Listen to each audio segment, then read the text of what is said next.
Award you mentioned, no?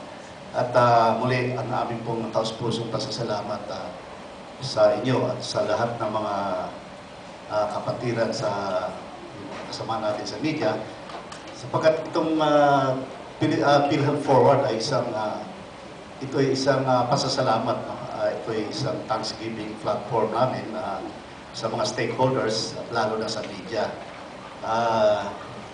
Pagkakalam ko, mamayang gabi, meron po isang pagtitipon at isang pasasalamat din po sa mga media practitioners.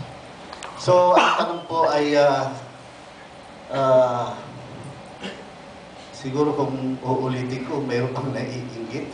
Parang narinig ko po yun. Ano? Palagay ko, depende sa balita. Kasi sino po naghahatid ng balita, hindi naman po kami.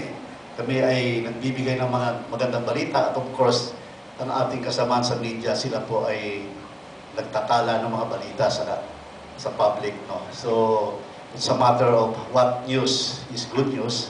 Kaya siguro yung nasasabi natin na iinggit ay hindi po mahalaga sa amin yan. Ang mahalaga po sa amin ay nakapagbigay po kami saya at ligaya sa mga mamayang Pilipino sapagkat iisa lang po yung ikamay sukatan ng aming tagumpay, yung universal healthcare.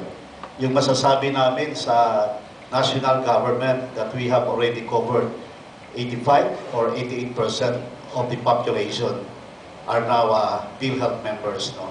At masasabi namin sa mga mamayang Pilipino na I think 17% of that are making use or yung utilization ng aming benepisyo. Kaya